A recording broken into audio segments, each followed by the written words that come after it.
Selamat, Ruben Onsu sudah jadi mualaf.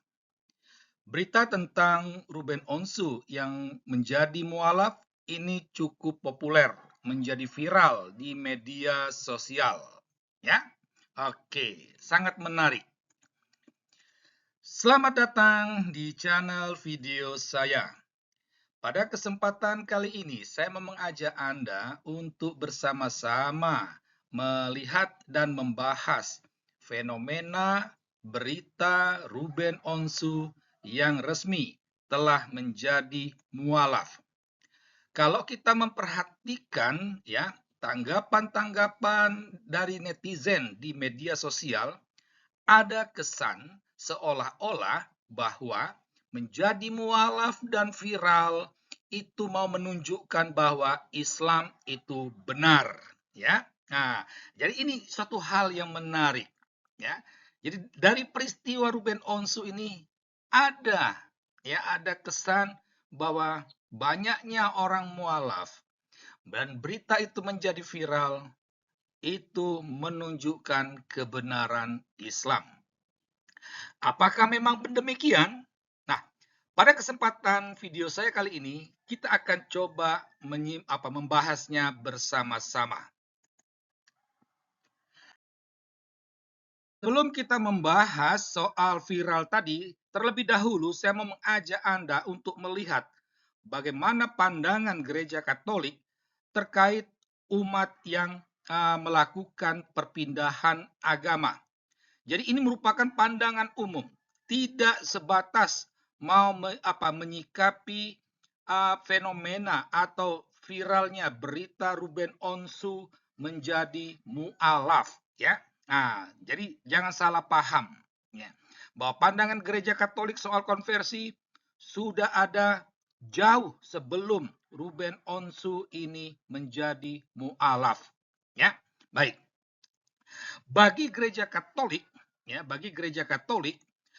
beriman atau beragama itu ini merupakan hak atau pilihan bebas manusia, ya. Karena Gereja Katolik melihat seseorang beragama itu merupakan kebebasannya. Ini dapat dibaca dalam dokumen Konsili Vatikan kedua, Dignitatis Humanae, ya. Itu. Nah, jadi ini Gereja Katolik mengakui kebebasan seseorang dalam memilih agama. Itu. Ini diakui oleh Gereja Katolik. Ya. Baik, saya akan kutip dua kutipan dari dokumen Dignitatis Humanae ini. Yang pertama dari nomor 2, ya, nomor 2. Di sana dikatakan bahwa Konsili Vatikan ini menyatakan bahwa pribadi manusia berhak atas kebebasan beragama. Itu, ya. Nah, jadi konsili sudah menyatakan pribadi manusia berhak atas kebebasan beragama. Itu. Dan ditegaskan juga sekali lagi bahwa hak menyatakan kebebasan beragama sungguh didasarkan pada martabat pribadi manusia sebagaimana dikenal berkat sabda Allah yang diwahyukan dan dengan akal budi. Itu. Nah, sehingga siapapun ya ketika dia menentukan pilihannya untuk memeluk suatu keyakinan, Gereja Katolik menghormatinya, ya. Gereja Katolik tidak menghalang-halanginya, ya.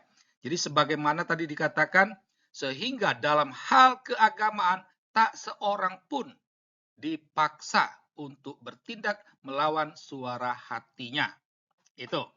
Nah, oleh karena itulah, ya, ketika ada umat lain tiba-tiba masuk dalam Gereja Katolik, itu tidak seheboh kalau ada orang kafir masuk Islam.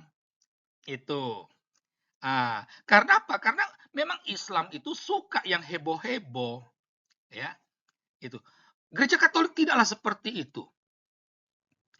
Kamu mau masuk Katolika, kamu mau keluar dari gereja Katolika, itu adalah hak atas kebebasan seseorang. Dan itu dihormati, diakui, dihormati, dan dihargai oleh gereja Katolik. Ya, itu.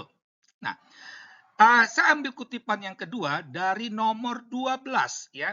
Di sana dikatakan maka gereja yang setia kepada kebenaran Injil menempuh jalan Kristus dan para rasul bila mengakui dan mendukung asas kebebasan beragama sebagai prinsip yang selaras dengan martabat manusia dan wahyu Allah.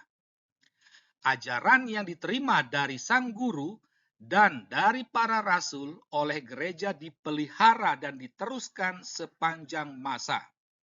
Jadi sikap gereja Katolik saat ini yang menghormati kebebasan beragama, yang menghormati pilihan seseorang untuk menentukan keyakinannya, ini sudah ada. Ini merupakan ajaran Kristus dan para rasul. Gereja Katolik hanya memelihara dan meneruskannya sampai saat ini. Ya, itu. Oleh karena itulah, dengan dasar ini, gereja Katolik mengakui yang namanya pernikahan beda agama. Kalau agama lain kan tidak. Islam tidak. Hanya Katolik yang mengakui pernikahan beda agama. Karena apa? Karena gereja Katolik mau menghormati dan mengakui kebebasan beragama. Gereja Katolik dia tidak boleh memaksa seseorang harus masuk Katolik supaya bisa menikah secara Katolik. Tidak. Beda dengan Islam. Islam, kalau kau mau menikah secara Islam, kamu harus ucapkan 2 kalimat syahadatin, alias kau harus masuk Islam.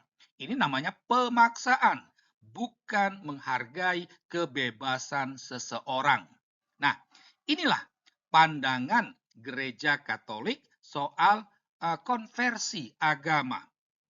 Sehingga menyikapi berita Ruben Onsu resmi menjadi mualaf, ya gereja Katolik anggap slow-slow saja.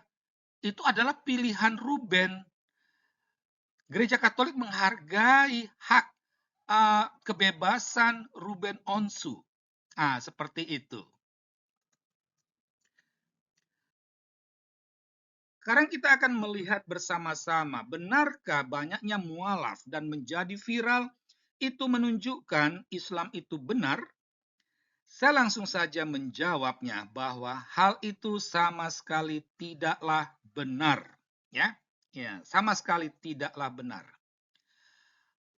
Ada banyak alasan mengapa seseorang itu menjadi mualaf dan sama sekali tidak terkait soal kebenaran Islam. Ya. Nah, soal alasan orang menjadi mualaf itu pernah kami bahas dalam video kami 5 bulan lalu, ya, atau dalam channel Sang Pencerah itu. Nah, dalam 2 video ini di sana tegas-tegas dinyatakan bahwa orang menjadi mualaf itu sama sekali tidak ada kaitannya dengan kebenaran Islam. Itu. Ya. Bukan karena kebenaran Islam, bukan karena Islam benar. Gitu. Sementara viral itu juga bukan karena faktor Islam itu benar. Ya. Ada banyak faktor yang membuat sesuatu konten itu menjadi viral. Ya. Dimana kalau kita memperhatikan semuanya itu, intinya itu terletak pada fakta jumlah Muslim di Indonesia ini banyak. Hal inilah yang membuat suatu berita itu menjadi viral. Pada intinya orang menjadi Islam atau dikenal sebagai mualaf dan itu menjadi viral, itu sama sekali tidak menunjukkan Islam itu benar. Sekian dan terima kasih.